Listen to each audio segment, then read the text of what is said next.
Tudo bom, dona Alegria, é uma alegria retornar a esse espaço de comunicação.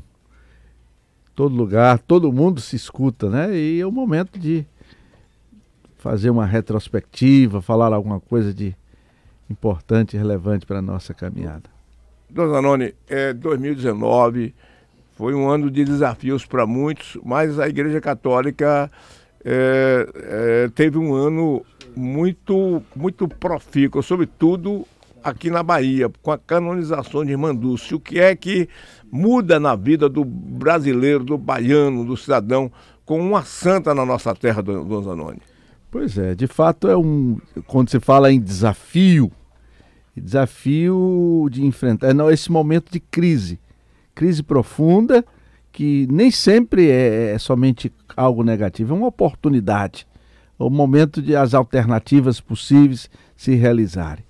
E, de fato, fomos marcados de maneira bastante significativa, não somente os católicos, mas os protestantes, os do candomblé e aqueles que eram filho de Gandhi ou do Ilê, todos marcados profundamente por esse acontecimento que foi a canonização do Anjo Bom da Bahia. Aquilo que era reconhecido para nós, aquilo que fazia parte da nossa família, da nossa estrutura, é colocado de maneira universal, católico, a canonização. É um reconhecimento daquilo que é regional, se torna para toda um exemplo, uma referência segura para as pessoas. E, de fato, nós vivemos um momento, a igreja tem colocado nessa realidade nova, nesse momento de crise, nessa mudança de época, não dá para dar as mesmas respostas. As posturas, até então, são inadequadas para esse novo tempo. E a igreja percebe, exige uma oportunidade, uma exigência de uma conversão pastoral, uma conversão pessoal. E uma mudança de estrutura. E aí nós temos acompanhado, bem visto, como a figura do Papa, né? E agora essa discussão tão pertinente com o filme Os Dois Papas, a compreensão, nunca se discutiu tanto a ação, a eclesiologia, essa igreja nesse tempo novo, qual a maneira de responder. E veja uma igreja necessária, igreja em saída. As verdades devem ser seguras, a tradição, a ortodoxia, mas ela precisa ser relevante ao mundo. Mas para isso ela tem que ter presente a concretude da vida das pessoas. E marca profundamente aqui, nesse tempo em que a Irmã Dulce foi canonizada, reconhecer o serviço aos pobres, a preocupação com as pessoas, não a preocupação com coisas. É importante o sagrado, as igrejas, mas a salvação cristã, que tanto nós anunciamos, passa necessariamente pela vida, pelo encontro com o outro. Estava com fome, estava com sede, estava preso, era estrangeiro. O que vocês fizerem é a mim que está fazendo. Por isso que a canonização marca profundamente e diz profundamente no coração. Eu me lembro que quando eu estava no Espírito Santo, era bispo de São Mateus e vim para beatificação da Irmã Dulce, cheguei no aeroporto de Salvador e perguntava a uma senhora negra que limpava a mesa, em dúvida, será que esse povo tem consciência do que está acontecendo, do evento que vai ser realizado naquele momento? Eu perguntei, a senhora conheceu a Irmã Dulce dos pobres? Ela, conheci muito. Meu marido trabalhou no hospital, né? Santo Antônio, e nós devemos muito àquela santa mulher. E eu perguntei, que verdade? Aí ela continuou, ela vai ser beatificada. Eu falei, beatificada? Puxando conversa, né? Sim, nós estamos muito alegres. Eu perguntei, a senhora é de alguma comunidade eclesial? Aí ela respondeu, eu e minha família somos da Assembleia de Deus. Aí a gente percebe que a força, o testemunho, a vida de Irmã Dulce é uma referência para todos. Dona Zanoni, a gente sabe, a Bahia talvez seja o estado brasileiro de maior, diríamos assim, ascendência das religiões afros, não é? O candomblé e outras religiões. É o que se chama de, diríamos assim, de sincretismo religioso na Bahia, porque essas mesmas religiões ou seitas, elas frequentam a Igreja do Bonfim. As baianas que são do candomblé vão para a Igreja do Bonfim. Como é que a igreja vê essa mistura de religiões? Eu não sei se eu estou me expressando bem, ou de crenças, enfim, esse caldeirão religioso que nós temos na Bahia. Pois é. Nós, foram 10 milhões de negros trazidos para toda a América, trazidos de maneira forçada. E na Bahia veio principalmente da África, né, do leste, que veio para cá. E muitos vieram com sua tradição. Alguns vieram católicos, outros de religião bastante... O candomblé não é da África, o candomblé é do Brasil, porque eles não... Alguns muçulmanos. E você vê o seguinte, o cristianismo, a evangelização naquele tempo não compreendeu, e até hoje não compreendemos, que evangelizar não é um verniz superficial. É dar uma notícia boa à vida concreta, à cultura raiz do povo. O povo africano, em sua maioria, tem uma referência muito segura aos seus antepassados. E se nós, como cristãos, cristianismo não pode ser apenas uma cultura só, uma cultura nórdica do povo europeu. Ela é essa diversidade, tendo em vista que há pouco tempo, o primeiro domingo do Advento, o Papa celebrou lá no Vaticano a missa com rito zairense, onde faz presente, na hora da ladainha, os antepassados africanos.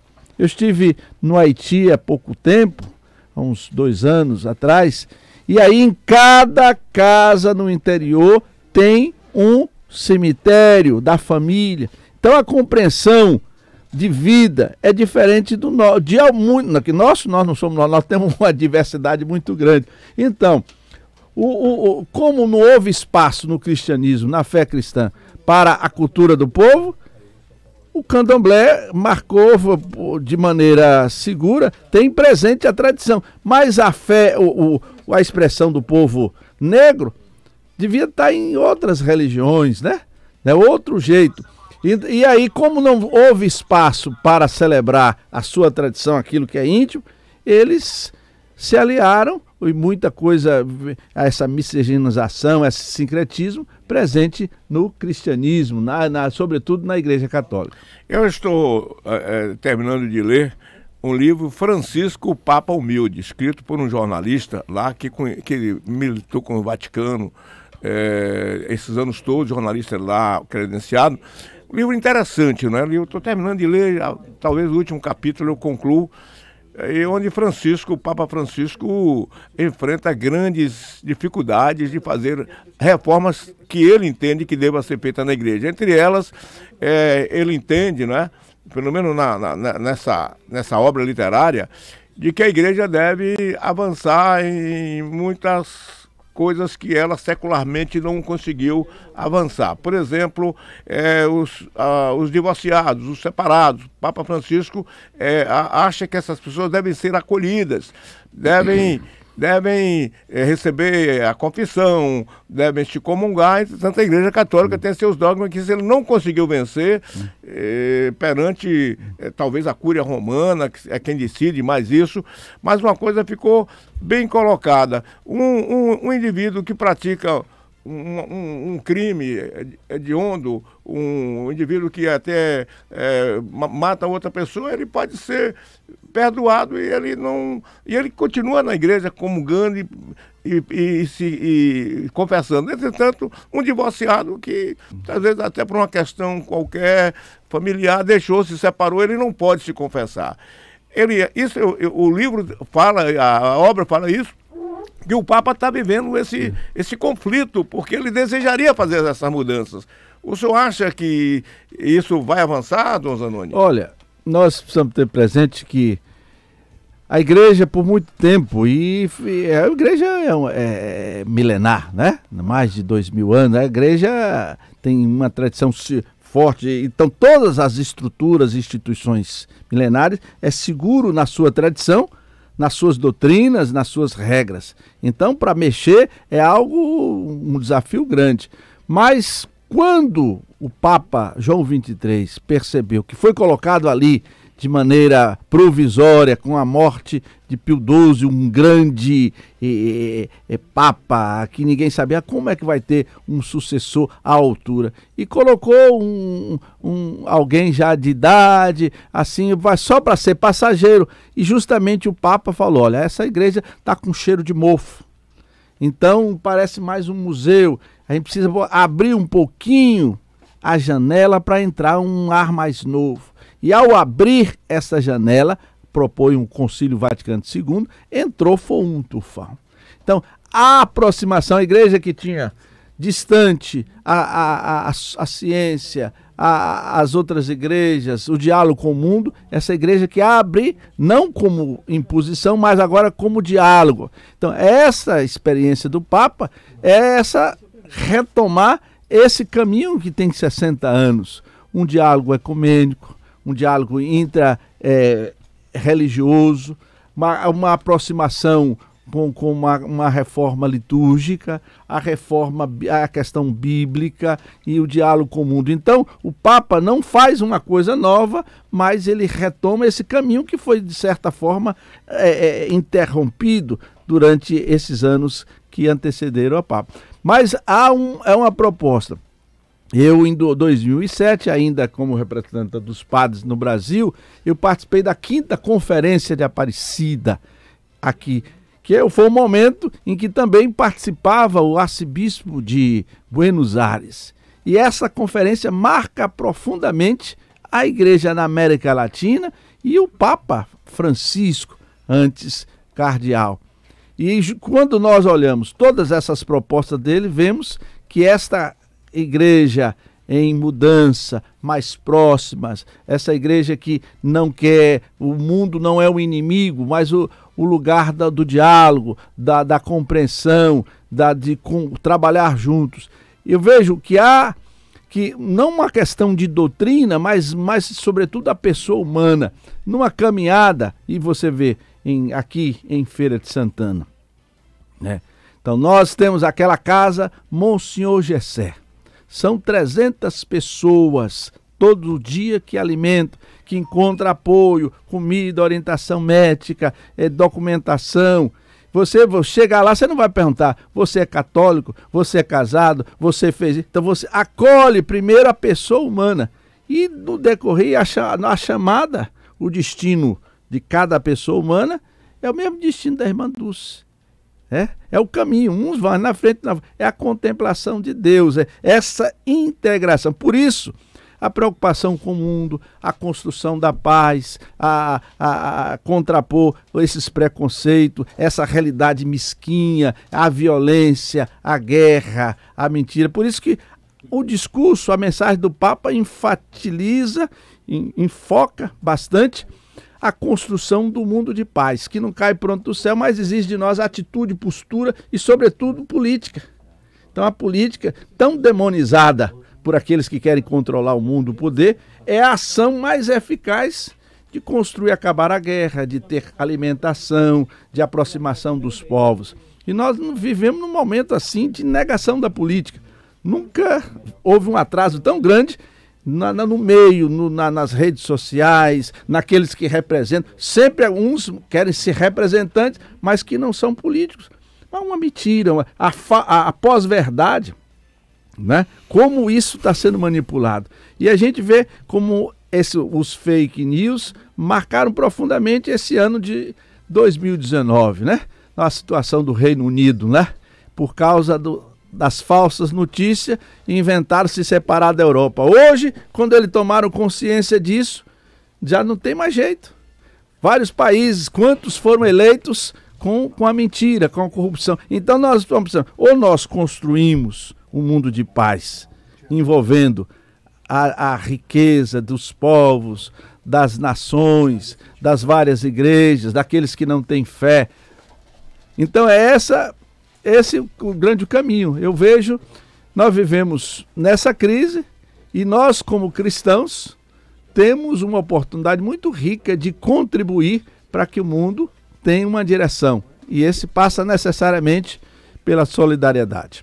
E o senhor acredita que a igreja reformaria essa sua legislação canônica de permitir que os divorciados hoje possam possam participar das atividades normais? Olha, você vê há uma mudança grande, né? Antigamente muitos não participavam, hoje tem em vários lugares a experiência do encontro de casais de segunda união, encontros, e começa a participar. E a comunhão não é só a hóstia, é como a pessoa ser protagonista na caminhada da igreja. É um caminho que a igreja tem, que não basta a gente decidir. Talvez nós estejamos aqui mais avançados, mas a igreja é algo bastante amplo. Você vê a importância que foi o sínodo amazônico, de como dar uma resposta para a realidade amazônica. Aqui em Feira de Santana, por exemplo, nós criamos paróquias, temos várias paróquias aqui que são destinadas a homens casados, a diáconos, que são não apenas os colaboradores dos padres, mas são os próprios administradores paroquiais. Então isso é uma experiência fantástica, significativa. E creio que a partir da realidade concreta, eu acho que a igreja vai redescobrindo. E essa é a compreensão de não ficar, se perguntar se é casado, se é batizado, deve ser algo pequeno diante dessa proposta tão grande. Então, recebemos aqui uma mensagem do ouvinte pedindo para nós perguntarmos ao senhor por que motivo os padres da diocese não celebram a missa tridentina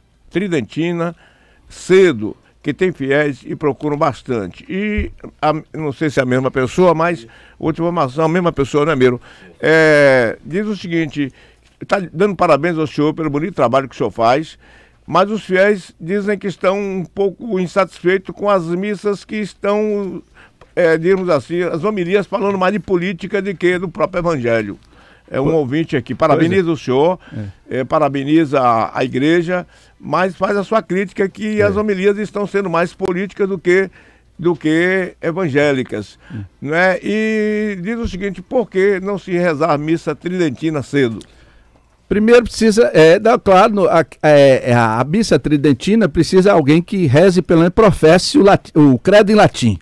Se vierem, se trazer, por exemplo, 3 pessoas, professar, creio em Deus Pai Todo-Poderoso em latim, o padre e as pessoas podem rezar. E o padre e a comunidade peça por escrito e sigam as observações da igreja. Então, tudo aquilo que é dentro da lei da igreja, nós aceitamos. Então, a missa tridentina é possível, é um rito extraordinário. Se tem uma comunidade que tem um padre, que vai os cristãos leigos, e que tem a observar com não apenas um rito, mas todos os critérios, o conhecimento da doutrina, da Sagrada Liturgia. Já tem essa possibilidade grande. Agora, precisa que tenha um padre, que tenha os fiéis que conheçam a doutrina, tanto a liturgia tridentina como a liturgia do sacramento do Concílio Vaticano II. Não tem nenhuma proibição aqui, né?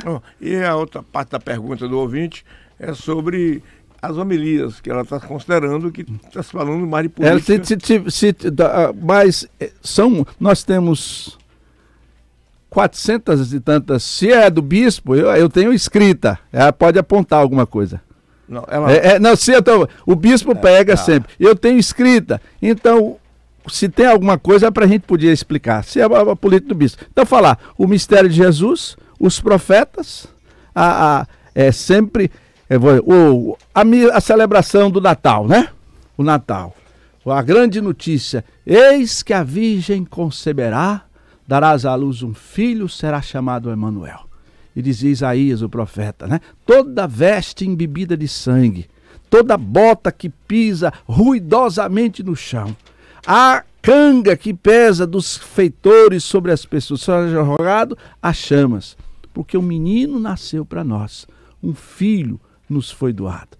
É profecia de Isaías. O Papa fala, a mensagem do Papa agora fala da política. Ele elenca até as virtudes do político. A maneira mais eficaz de construir a liberdade é o caminho político. Polis, a cidade, a ação. E a gente podia até trazer, né? Você podia depois ler a mensagem do Papa. Quer dizer, a maneira mais eficaz é a ação política. Mas as homilias que a gente tem, né? Pelo menos tem feito, se alguém traz sobre o mistério do Natal, sempre trazer para o concreto a vida das pessoas, como dar uma notícia boa aos que passam, estão na rua, né? Não sei se é política, né? Mas como dizer que Deus ama para os que foram assassinados em Feira de Santana, né? Só no mês de outubro foram 14 jovens de um bairro só. São 300 pessoas que vivem na rua.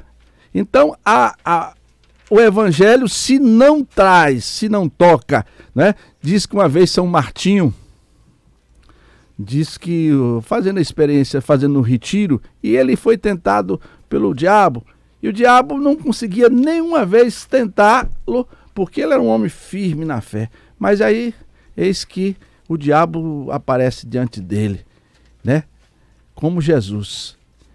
E aí Jesus apareceu diante de São Martinho e ele falou: mostra-me as tuas chagas.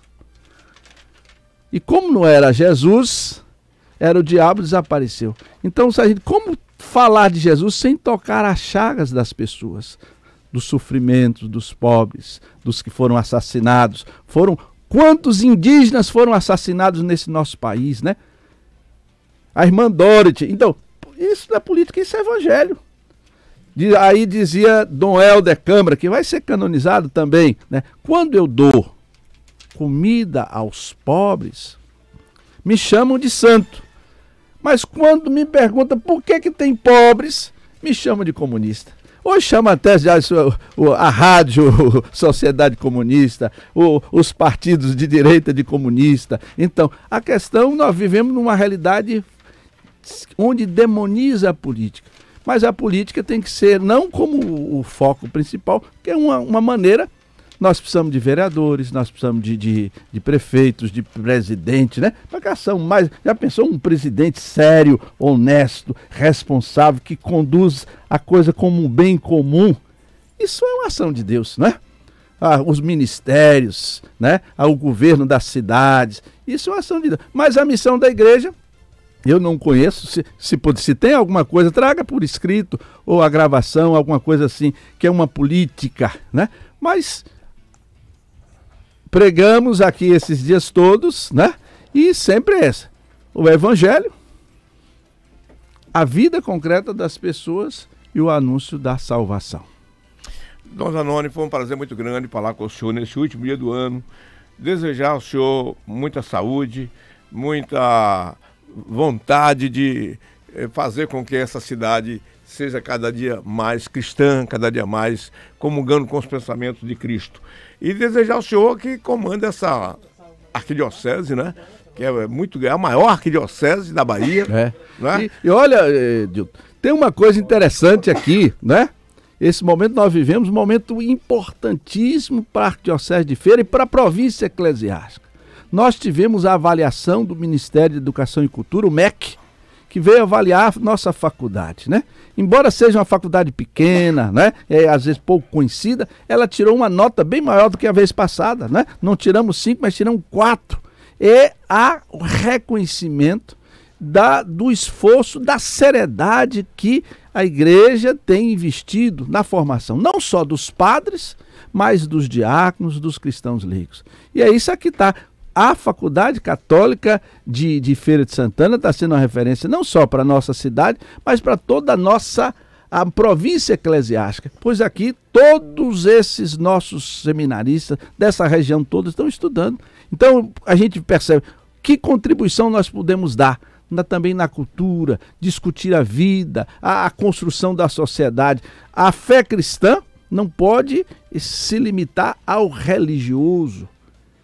Ela tem que, nós acreditamos que a ação cristã tem que, como renovar a face da terra. Então, muito obrigado, eu desejo a todos, né? Ainda um Feliz Natal, porque o Natal é algo muito maior, né? E um ano onde nós possamos compreender, ou nós assumimos, construímos um mundo de paz, porque quem vai impor a construção são os homens da economia, né?